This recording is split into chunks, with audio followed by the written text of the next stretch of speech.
Good morning. आज हम पढ़ेंगे बॉन्ड एनर्जी के बारे में, या जिसको हम बोलते हैं बॉन्ड एंथैल्पी। तो चलिए शुरू करते हैं आज की क्लास। तो आइए देख लेते हैं बॉन्ड एनर्जी या बॉन्ड एंथैल्पी क्या होता है। तो जो बॉन्ड एनर्जी है इसका डेफिनेशन होता है किसी अणु में दो परमाणुओं के मध्य बंध निर्माण के कारण उत्सर्जित होने वाली जो ऊर्जा है वो उसकी बंध ऊर्जा या बॉन्ड एनर्जी कहलाती है। अब ये कैसे होगा देख लीजिए। मान लीजिए हमने दो परमाणु ले लिया ए और बी। अब ये जो दोनों परमाणु हैं जब आपस में मिलते हैं तो इस प्रकार उनमें एक बंध का निर्माण होता है, एक बॉन्ड फॉर्म होता है दोनों के मध्य। और जब ये बॉन्ड बनता है इस दौरान क्या होती है, यहाँ पे ऊर्जा उत्सर्जित होती है। इस तरह से ऊर्जा निकलती है और ये जो ऊर्जा निकलेगी ये कहलाएगी उसकी बंध ऊर्जा या बॉन्ड एनर्जी। इसका एक और डेफिनेशन देख लेते हैं। जैसे दूसरा डेफिनेशन कहता है कि किसी अणु में दो परमाणुओं के मध्य उपस्थित बंध को तोड़ने के लिए आवश्यक जो ऊर्जा होगी वो कहलाएगी बॉन्ड ऊर्जा या बॉन्ड एंथैल्पी। इसको भी देख लेते हैं। ए और बी दो परमाणु हैं और दोनों एक बंध से जुड़े हुए हैं। अब मान लीजिए इस बंध को हमको तोड़ना है तो क्या करना पड़ेगा, इसको हमको ऊर्जा देनी पड़ेगी। तो जितनी ऊर्जा इसको देनी पड़ेगी, जितनी ऊर्जा की आवश्यकता होगी उसको तोड़ने के लिए, वही कहलाएगा उसका बंध ऊर्जा। और जब हम इसको ऊर्जा देंगे तो इस तरह से इनके बीच जो बॉन्ड है वो टूट जाएगा और दोनों इस तरह से अलग अलग परमाणुओं में विभक्त हो जाएंगे। तो ये जो आवश्यक ऊर्जा की मात्रा है उस बंध को तोड़ने के लिए वही होगा उसका बॉन्ड एनर्जी या बॉन्ड एंथैल्पी। तो चलिए आगे एग्जाम्पल से समझते हैं कि बॉन्ड एनर्जी जो है वो क्या होता है। उससे पहले हम थोड़ा सा देख लेते हैं। जो पॉली एटॉमिक मॉलिक्यूल्स होते हैं उसमें जो बॉन्ड एनर्जी होती है वो दो तरह की होती है, जिसको हम बोलते हैं बॉन्ड डिसोसिएशन एनर्जी या बंध वियोजन ऊर्जा, और इसको हम कैपिटल डी से डिनोट करते हैं। और दूसरा होता है एवरेज बॉन्ड एनर्जी, या इसको बोलते हैं औसत आबंध ऊर्जा या बंध ऊर्जा, और इसको कैपिटल ई से डिनोट करते हैं। इसके लिए एक फॉर्मूला होता है ई बराबर डी अपान बंध की संख्या। जो भी डिसोसिएशन एनर्जी होगी यदि उसमें हम बंध की संख्या का भाग दें तो निकल आता है हमारा जो एवरेज बॉन्ड एनर्जी है वो। ठीक है। अब यहाँ पे आप एक चीज़ अच्छे से जान लीजिए कि जो देखिए हमने शुरुआत में पहले ही पढ़ा है कि जो अणु होते हैं दो तरीके के होते हैं, या तो डाई एटॉमिक मॉलिक्यूल्स होंगे या तो पॉली एटॉमिक मॉलिक्यूल्स होंगे। डाई एटॉमिक मतलब जो दो परमाणुओं से मिलकर के बना है, और जो दो से ज़्यादा मिलकर के बनता है वो क्या होता है, वो होता है पॉली एटॉमिक मॉलिक्यूल्स। तो जो पॉली एटॉमिक मॉलिक्यूल्स होते हैं मतलब जिसमें दो से ज़्यादा परमाणु होते हैं, उनमें जो एनर्जी होती है वो इस तरह से दो तरह की होती है, या हम उसको ये कह सकते हैं कि दो भागों में बांटकर उसको हम पढ़ते हैं या समझते हैं। तो जो डी और ई है इसका जो मान है डाई एटॉमिक मॉलिक्यूल्स के लिए एक समान होता है, दोनों की वैल्यू एक जैसी होती है।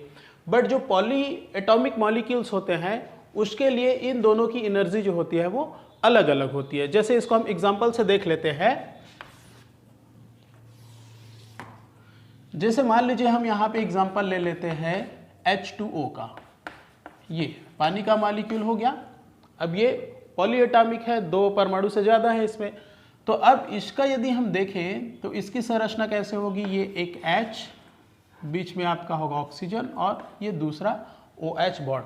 मतलब पानी में हमारे दो बॉन्ड होते हैं, एक बॉन्ड ये हो जाएगा, दूसरा बॉन्ड ये हो जाएगा।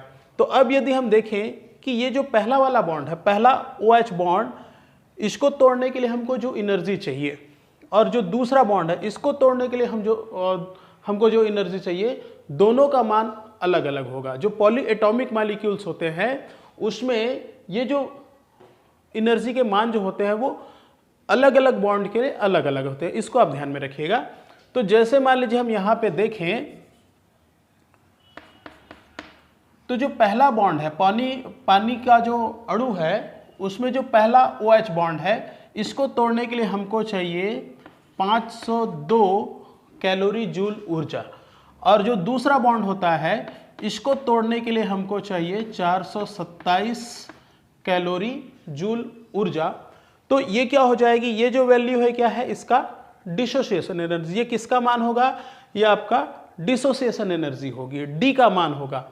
तो इसको तोड़ने के लिए, पहला बॉन्ड को तोड़ने के लिए हमको 502 किलो जूल ऊर्जा चाहिए, दूसरे बॉन्ड को तोड़ने के लिए हमको 427 किलो जूल ऊर्जा की आवश्यकता पड़ेगी।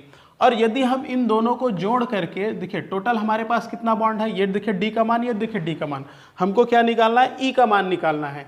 तो इसको हम ऐसा लिख लेते हैं, ये हो जाएगा ई बराबर, तो ये 502 इसके लिए हो गया पहले बॉन्ड के लिए और दूसरे बॉन्ड के लिए 427। टोटल कितने बॉन्ड है हमारे पास, 2 बॉन्ड, तो ये आ जाएगा आपका बटा 2। अब ये दोनों को यदि हम जोड़ दें तो ये हो जाएगा आपका 929 बटा 2 और इनको यदि हम भाग कर दें तो ये हो जाता है 464.5 किलो जूल। ये तो ये किसका मान हो जाएगा, आपका ई का मान। इसी तरह से जैसे मान लीजिए हम एक दूसरा एग्जांपल ले लेते हैं, जैसे मान लीजिए हम ले लेते हैं CH4। ये अब CH4 की यदि हम संरचना देखें तो कैसा रहेगा, ये कार्बन सेंट्रल एटम, एक हाइड्रोजन इधर, एक इधर, ये हाइड्रोजन इधर और ये हाइड्रोजन इधर है। अब मान लीजिए हम इनको नाम दे देते हैं, जैसे मान लीजिए इसको हमने दे दिया पहले नंबर का बॉन्ड, ये दूसरा नंबर, ये तीसरा नंबर और ये चौथे नंबर का बॉन्ड। हम केवल समझने के लिए ऐसा कर रहे हैं ना। तो हमारे पास कितना है, 4 बॉन्ड है, 4 CH बॉन्ड है। अब इसमें से देखिए ये जो CH बॉन्ड है पहला वाला बॉन्ड, इस बॉन्ड को हमको तोड़ने के लिए हमको यहाँ पे निकालना है ई का मान, जो इसकी औसत बंध ऊर्जा होगी वो। तो जो पहला CH बॉन्ड है, इस बॉन्ड को हमको तोड़ने के लिए चाहिए, इसके लिए चाहिए हमको 102 किलो जूल। उसी तरह से ये दूसरा है, मतलब ये कार्बन और ये हाइड्रोजन, इन दोनों के बीच का जो बॉन्ड है दूसरा नंबर का बॉन्ड, इसको तोड़ने के लिए चाहिए हमको 105 किलो जूल। और उसी तरह से ये जो तीसरा बॉन्ड है, ये कार्बन और ये हाइड्रोजन, तीसरा बॉन्ड, इसको तोड़ने के लिए हमको चाहिए 108 किलो जूल। और ये जो चौथा बॉन्ड है, ये कार्बन और ये हाइड्रोजन, इसको तोड़ने के लिए हमको चाहिए 83 किलो जूल ऊर्जा की आवश्यकता पड़ेगी। तो ये क्या हो जाएगा, ये हो गया इसके डी का मान। मान लीजिए CH4 में हमको मान लीजिए एक हाइड्रोजन को तोड़ना है, एक हाइड्रोजन ओनली। तो एक हाइड्रोजन को तोड़ने के लिए हमको क्या करना पड़ेगा, 102 किलो जूल ऊर्जा की आवश्यकता पड़ेगी। यदि मान लीजिए हमको 2 हाइड्रोजन को तोड़ना पड़ेगा, तब फिर क्या होगा, हमको 105 और चाहिए दूसरे बॉन्ड को तोड़ने के लिए। और यदि सभी को तोड़ना है तो हमको इतनी ऊर्जा चाहिए। तो ये हो जाएगा इसका डिसोसिएशन एनर्जी, ये होगा बॉन्ड डिसोसिएशन एनर्जी, डी का मान। अब मान लीजिए इसका हमको औसत बंध ऊर्जा निकालना है, तो क्या करेंगे, ये हो जाएगा बटा टोटल बॉन्ड कितने हमारे पास, 4 बॉन्ड, 4 से भाग कर देंगे तो ये हो जाता है आपका 99.5 किलो जूल। ये तो ये किसका मान हो जाएगा, आपका ई का मान। तो जो CH4 है, जो मेथेन है, मेथेन का एवरेज बॉन्ड एनर्जी कितना हो जाएगा, ये हो जाएगा आपका 99.5 किलो जूल। तो जो पॉली एटॉमिक मॉलिक्यूल्स होते हैं उसमें दोनों का जो मान होता है, डी का और ई का, दोनों अलग अलग होता है, जबकि डाई एटॉमिक में दोनों का मान एक जैसा होता है। तो इसको थोड़ा सा हमको ध्यान में रख के चलना है। तो आइए आगे देखते हैं बॉन्ड एनर्जी को प्रभावित करने वाले कारक, या जिनको हम बोलते हैं फैक्टर्स अफेक्टिंग बॉन्ड एनर्जी या बॉन्ड एंथैल्पी। तो इसमें फर्स्ट होता है आपका परमाणु का आकार, या जो हम कह सकते हैं साइज ऑफ एटम्स। अब इसमें देखिए क्या होगा, मान लीजिए हम ले लेते हैं कुछ ऐसे परमाणु हैं जो आकार में इस तरह से छोटे हैं, ये इस तरह से। तो क्या हो जाएगा कि जब आकार में छोटे होंगे तो क्या होगा, उनका जो ये लेंथ होगा, बॉन्ड लेंथ जो होगा वो कम होगा। और यदि उसी तरह से हम मान लीजिए ले लेते हैं कुछ बड़े अणु, जैसे मान लीजिए ये इस तरह से हो गया और ये दूसरा हम ले लीजिए, तो अब यहाँ पे क्या होता है, यदि इनका हम बॉन्ड लेंथ देखें तो इनका बॉन्ड लेंथ क्या हो जाएगा, ज़्यादा हो जाएगा। मतलब यदि जो परमाणु है आकार में इस तरह से छोटे हैं तो उनके बीच का ये जो बॉन्ड लेंथ है, इसको हम क्या बोलते हैं, बॉन्ड लेंथ। ये बॉन्ड लेंथ जो है वो क्या होगा, कम होगा। यदि आकार में बड़े हैं तो बॉन्ड लेंथ क्या होगा, उनका ज़्यादा होगा। और यहाँ पे आप ध्यान रखेंगे कि जो बॉन्ड लेंथ होता है,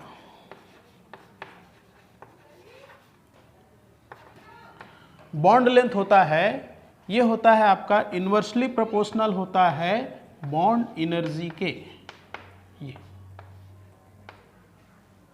ठीक है, मतलब क्या हो जाएगा कि यदि बॉन्ड लेंथ कम होगा तो इन्वर्सली प्रोपोर्शनल होगा, मतलब उल्टा हो जाएगा। यदि बॉन्ड लेंथ कम होगा तो बॉन्ड एनर्जी का मान ज़्यादा होगा। और यदि बॉन्ड लेंथ ज़्यादा है तो बॉन्ड एनर्जी क्या हो जाएगी, वो कम हो जाएगी। तो यही होता है। जैसे मान लीजिए हम यहाँ पे देखें कि इस तरह से मान लीजिए एक अणु है जिसका परमाणु का आकार छोटा है तो बॉन्ड लेंथ कम हो जाएगा, बॉन्ड लेंथ कम हो जाएगा तो लेंथ कम है तो बॉन्ड एनर्जी क्या होगी, उसकी अधिक हो जाएगी। और इस तरह से ऐसे परमाणु हैं जिनका आकार मान लीजिए बड़ा है, आकार बड़ा होने से क्या हो जाएगा, उनका बॉन्ड लेंथ बढ़ जाएगा, और जब बॉन्ड लेंथ बड़ा हो जाएगा तो उनकी जो बॉन्ड एनर्जी है वो क्या हो जाएगी, छोटी हो जाएगी, कम हो जाएगी। तो नेक्स्ट होता है हमारा बंधों में बहुलता, या जिसको हम बोलते हैं मल्टीपल बॉन्ड्स। जब परमाणुओं में एक से ज़्यादा बॉन्ड होता है तब उनका बॉन्ड एनर्जी जो है वो किस तरह से प्रभावित होगा। तो इसके लिए जैसे हम एग्जांपल ले लेते हैं, तो जैसे मान लीजिए हमने एग्जांपल में ले लिया कार्बन कार्बन सिंगल बॉन्ड, कुछ बॉन्ड्स हम ले लेते हैं, कार्बन कार्बन में single bond, carbon carbon double bond और कार्बन कार्बन के बीच ट्रिपल बॉन्ड। ठीक है, यदि इस तरह से मल्टीपल बॉन्ड यदि उसमें प्रेजेंट होंगे तब उनकी एनर्जी कैसी होगी। तो देखिए यहाँ पे सबसे पहले हम देखें, यदि मान लीजिए सिंगल बॉन्ड होगा तब उसका बॉन्ड लेंथ कितना होगा। यदि कार्बन कार्बन में सिंगल बॉन्ड होता है उस कंडीशन में इनका जो बॉन्ड लेंथ होता है वो होता है 154 पिकोमीटर। 154 पिकोमीटर होगा कब, जब कार्बन के बीच में सिंगल बॉन्ड होगा। और यहाँ पर इनका जो बॉन्ड एनर्जी होता है ये हो जाता है 347.5 किलो जूल ये। और यदि कार्बन कार्बन में डबल बॉन्ड होता है तो इसका लेंथ हो जाता है 134 पिकोमीटर, और इनमें जो बॉन्ड एनर्जी होगी 610.8 किलो जूल। और यदि कार्बन कार्बन में ट्रिपल बॉन्ड है तो उस कंडीशन में इनका जो बॉन्ड लेंथ है वो हो जाता है 120 पिकोमीटर, और इनका एनर्जी हो जाता है 811.2 किलो कैलोरी। अब यहाँ पे सबसे पहले आप देख लीजिए इनका बॉन्ड लेंथ, और बॉन्ड लेंथ कैसा हो रहा है, जैसे जैसे बॉन्ड की संख्या बढ़ रही है वैसे वैसे क्या हो रहा है, आपका बॉन्ड लेंथ जो है वो कम हो रहा है। और ये हमने पहले भी पढ़ा है कि जैसे बंधों की संख्या बढ़ती है तो जो बॉन्ड लेंथ होता है वो क्या होता है, छोटा होता जाता है, बॉन्ड लेंथ कम होता जाता है जैसे जैसे बॉन्ड्स की संख्या बढ़ती है। अब मान लीजिए कि एक बॉन्ड होगा तो मान लीजिए वो परमाणु जो है इतने दूर में होंगे, ठीक है, और उनके बीच जो आकर्षण होगा थोड़ा सा कम होगा। अब यहाँ पर जो बॉन्ड होगा उसको तोड़ने के लिए क्या करना पड़ेगा, हमको कम ऊर्जा चाहिए। यदि मान लीजिए उसमें डबल बॉन्ड हो गए तो क्या होगा, उनके बीच आकर्षण बढ़ जाएगा, आकर्षण बढ़ जाएगा, अणु पास पास आ जाएंगे, अणु पास पास आ जाएंगे मतलब उनके मध्य का आकर्षण बल जो है वो क्या हो जाएगा, ज़्यादा हो जाएगा। और ज़्यादा हो जाएगा तो उसको तोड़ने के लिए क्या करना पड़ेगा, हमको ज़्यादा मात्रा में ऊर्जा की आवश्यकता पड़ेगी। और उसी तरह से मान लीजिए उनके बीच ट्रिपल बॉन्ड हो गया तो क्या होगा, अणु और पास पास आ जाएंगे, उनके बीच आकर्षण बहुत ज़्यादा बढ़ जाएगा और वो बहुत नज़दीक आ जाएंगे। जब बहुत ज़्यादा नज़दीक आ जाएंगे तो उनको तोड़ने के लिए क्या करना पड़ेगा, ज़्यादा मात्रा में ऊर्जा हमको खर्च करनी पड़ेगी। ठीक है, ऐसा होता है। तो यहाँ पर इसके माध्यम से भी हम देख लेते हैं जैसे बॉन्ड लेंथ और बॉन्ड एनर्जी में क्या संबंध होता है। तो बॉन्ड लेंथ जो होता है वो इन्वर्सली प्रोपोर्शनल होता है बॉन्ड एनर्जी के, उसके व्युत्क्रमानुपाती होता है, उल्टा होता है। यहाँ पर भी वही हो रहा है, देखिए बॉन्ड लेंथ ज़्यादा है तो एनर्जी कम है, बॉन्ड लेंथ कम हो गया एनर्जी बढ़ गई, बॉन्ड लेंथ और कम हुआ एनर्जी और ज़्यादा बढ़ गई। और इस तरह से होता है कि यदि उनमें मल्टीपल बॉन्ड्स होंगे तो क्या होगा, उनका जो एनर्जी होगा वो बॉन्ड एनर्जी जो होगा वो ज़्यादा होगा। चलिए आगे देखते हैं। नेक्स्ट है संकरण के प्रकार।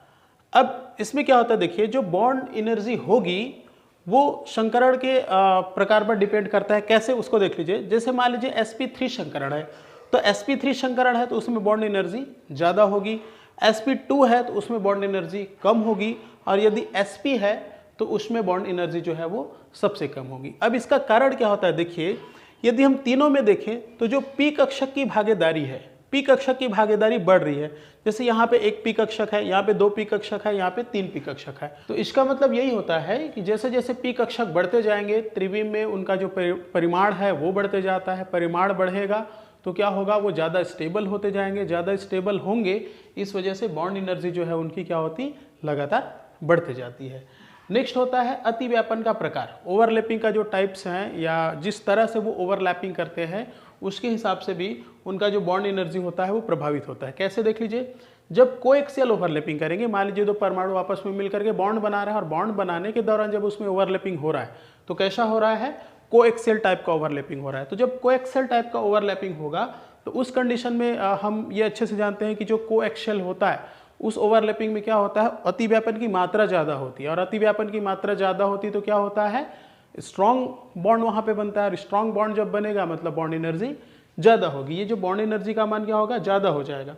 और जब साइडवाइज ओवरलैपिंग होगी, जब इस तरह से उनमें ओवरलैपिंग होती है, साइडवाइज ओवरलैपिंग होती है, तब क्या होती है, कोएक्सियल की अपेक्षा अतिव्यापन की जो मात्रा होती है वो कम होती है, और कम मात्रा में अतिव्यापन होने की वजह से क्या होता है, यहाँ पे जो बॉन्ड बनेगा वो थोड़ा सा वीक बनेगा। वीक बनेगा मतलब उनकी जो बॉन्ड एनर्जी होगी वो क्या हो जाएगी, कम हो जाएगी। तो नेक्स्ट होता है हमारा आबंध की ध्रुवणीयता, या जिसको हम बोलते हैं बॉन्ड पोलराइजेबिलिटी। तो यहाँ पर हम एक एग्जांपल ले लेते हैं। जैसे मान लीजिए हमारे पास है इस तरह से एक अणु है A और B, और एक और दूसरा हम ले लेते हैं C और D, इस तरह से ले लेते हैं। अब मान लीजिए यहाँ पर जो परमाणु है इनकी ऋण विद्युता में, इनकी इलेक्ट्रोनिगेटिव में बहुत ज़्यादा डिफरेंस है। तो बहुत ज़्यादा डिफरेंस होगा तो क्या होगा, ये साझे के इलेक्ट्रॉन को क्या करेगा, ये अपनी ओर खींचेगा इसको, और यहाँ पे क्या आ जाएगा, इस पर निगेटिव चार्ज और इस पर पॉजिटिव चार्ज आएगा।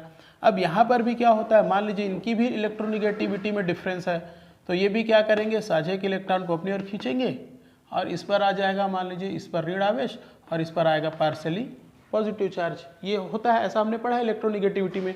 अब मान लीजिए कि दोनों में, इसमें मान लीजिए कि यहाँ पर इनकी निगेटिविटी ज़्यादा है, इनकी इलेक्ट्रोनिगेटिविटी में बहुत ज़्यादा डिफरेंस है, तो क्या होगा, यहाँ में ज़्यादा मात्रा में यहाँ पे आवेश उत्पन्न होगा इस तरह से, मतलब इनकी ध्रुवणता ज़्यादा हो जाएगी। और यहाँ पे मान लीजिए ये जो आवेश की जो संख्या है वो ध्रुवणता बताने के लिए हम ऐसा कर रहे हैं ना, ठीक है। मतलब ये क्या शो हो रहा है कि इसमें ज़्यादा मात्रा में आवेश उत्पन्न हो रहा है, मतलब इनकी जो इलेक्ट्रोनिगेटिविटी में जो डिफरेंस होगा वो बहुत ज़्यादा है। यहाँ पर आवेश कम दिखा रहा है, इसका मतलब है कि इनकी इलेक्ट्रोनिगेटिविटी में क्या होगा, जो डिफरेंस है वो कम होगा। तो अब आप देखो कि यदि मान लीजिए इनकी इलेक्ट्रोनिगेटिविटी में डिफरेंस ज़्यादा होगा तो क्या होगा कि ये जो अणु होता है उनमें जो आकर्षण होगा वो ज़्यादा हो जाएगा, और यदि उनकी इलेक्ट्रोनिगेटिविटी में कम अंतर है तो उस कंडीशन में क्या होगा, उनमें जो आकर्षण होगा वो थोड़ा सा कम होगा, कमज़ोर होगा, दुर्बल होगा।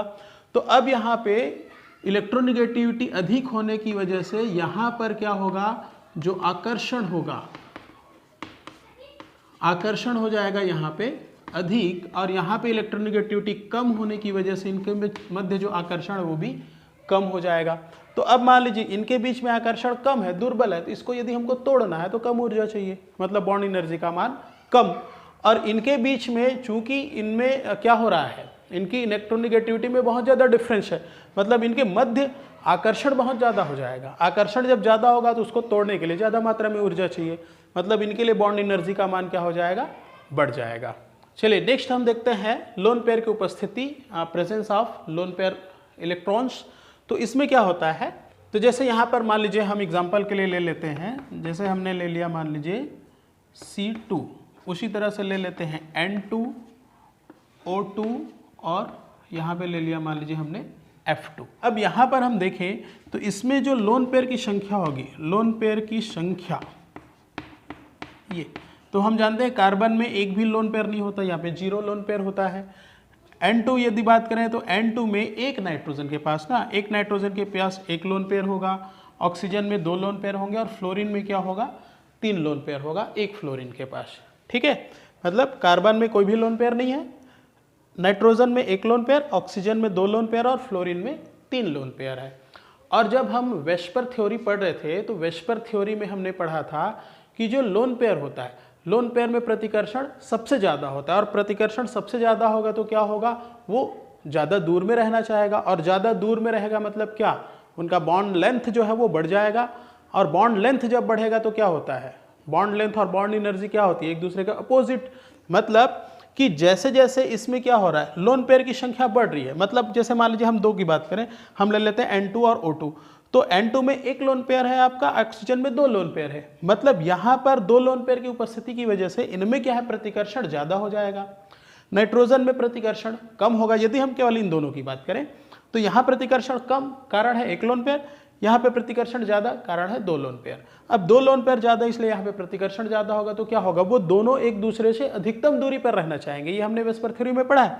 तो अधिकतम दूरी में रहना चाहेंगे, इस वजह से क्या होगा, इनका जो लेंथ होगा वो बढ़ जाएगा, और जैसे इनका लेंथ बढ़ेगा वैसे इनकी बॉन्ड एनर्जी क्या हो जाएगी, लेंथ बढ़ेगा मतलब उनके मध्य जो आकर्षण है वो कम, प्रतिकर्षण ज़्यादा है तो आकर्षण वैसे भी कम है, और उस वजह से लेंथ बढ़ गया, और जैसे लेंथ बढ़ेगा मतलब जो बॉन्ड एनर्जी होगी उसका मान कम हो जाएगा। जैसे हम यहाँ पे देखें तो C2 की एनर्जी होती है 348 किलो जूल, N2 का हो जाएगा 163 किलो जूल, O2 का 146, और F2 का जो होता है वो हो जाता है 139 किलो जूल। इस तरीके से तो यही होता है कि जैसे लोन पेयर बढ़ेंगे प्रतिकर्षण बढ़ेगा, उसकी वजह से लेंथ बढ़ेगा, उसकी वजह से इनका जो बॉन्ड एनर्जी है क्या हो जाएगा, लेंथ के अपोजिट, लेंथ ज़्यादा मतलब बॉन्ड एनर्जी कम। तो कंपटीशन एग्जाम में यहाँ से कई सारे क्वेश्चन उठा करके पूछता है, और ये क्वेश्चन सारे जो क्वेश्चन होते हैं वो ये जो फैक्टर्स हैं जो इसको इफेक्ट करते हैं उसी के बेस पे पूछे जाते हैं। जैसे यहाँ पे कुछ क्वेश्चंस का हम नमूना देख लेते हैं कैसे होता है। जैसे मान लीजिए संकरण के आधार पर हमने देखा कि बॉन्ड एनर्जी जो है वो कैसे प्रभावित होती है। अब यहीं पे क्वेश्चन उठा के दे देगा कि मान लीजिए जो BeCl2 है और BeCl3 है, दोनों में किसकी बॉन्ड एनर्जी अधिक होगी, ऐसा। तो इस बेस पर ये क्वेश्चन सॉल्व होगा कि हम जानते हैं कि भैया इसमें तो होता है आपका sp संकरण, इसमें होता है आपका sp2 संकरण, तो किसमें बॉन्ड एनर्जी ज़्यादा होगी, तो जिसमें P का पार्टिसिपेशन ज़्यादा होगा उसकी बॉन्ड एनर्जी ज़्यादा होगी, मतलब इसकी बॉन्ड एनर्जी ज़्यादा होगी। तो इस तरह से क्वेश्चन यहाँ पर उठा के दे देगा। यहाँ पर आपके ओवरलैपिंग के हिसाब से दे देगा कि मान लो कोई भी कक्षक दे दिया कि यदि मान लीजिए कोई बॉन्ड है और PX में बॉन्ड बना है तो वहाँ पर एनर्जी क्या होगी, या PZ और PZ में बना है तो वहाँ पर एनर्जी क्या होगी। तो यहाँ पर हमको क्या देखना पड़ेगा, उनका संकरण देखना पड़ेगा कि भैया उसमें संकरण कैसा हो रहा है, दोनों में से किस टाइप का हो रहा है, और यदि कोएक्सियल होगा तो उसकी एनर्जी अधिक हो जाएगी। तो ऐसा क्वेश्चन यहाँ से उठा करके पूछ देगा किसी भी ऑर्बिटल को लेकर के। उसी तरह से जो पोलराइजेबिलिटी है इसके आधार पर क्वेश्चन दे देगा। जैसे मान लीजिए यहाँ पे क्वेश्चन दे देता है HCl और HF दोनों में किसका बॉन्ड एनर्जी ज़्यादा होगा। तो अब यहाँ पे हमको क्या करना पड़ेगा, देखना पड़ेगा कि भैया दोनों में किसकी पोलराइजेबिलिटी जो है अधिक है, किसकी ध्रुवणता ज़्यादा है, वो हमको देखना पड़ेगा, और जिसकी ध्रुवणता ज़्यादा होगी उसका बॉन्ड एनर्जी क्या हो जाएगा, ज़्यादा हो जाएगा। उसी तरह से यहाँ से क्वेश्चन उठा करके पूछ देगा। जैसे मान लीजिए किसी दो को पूछ देगा, इसी दो को पूछ दिया मान लीजिए कि O2 और F2 में किसकी बॉन्ड एनर्जी ज़्यादा होगी, किसकी बॉन्ड एनर्जी कम होगी। ठीक है, मल्टीपल चॉइस क्वेश्चन यहाँ से उठा करके दे देगा। तो वहाँ पे हमको क्या देखना पड़ेगा कि भाई दोनों में लोन पेयर की उपस्थिति क्या है वो आप देख लीजिए। जिसमें लोन पेयर ज़्यादा होगा उसकी बॉन्ड एनर्जी कम होगी, जिसमें लोन पेयर कम होगा उसकी बॉन्ड एनर्जी ज़्यादा होगी। तो इस तरह से क्वेश्चन यहाँ से उठा करके पूछ सकता है। तो यहाँ पर जो भी फैक्टर्स हैं उसको आप बड़े ध्यान से पढ़िए क्योंकि क्वेश्चन वही से बनेंगे। तो चलिए आज की क्लास में बस इतना ही, बाकी हम पढ़ेंगे नेक्स्ट क्लास में। Okay, thank you.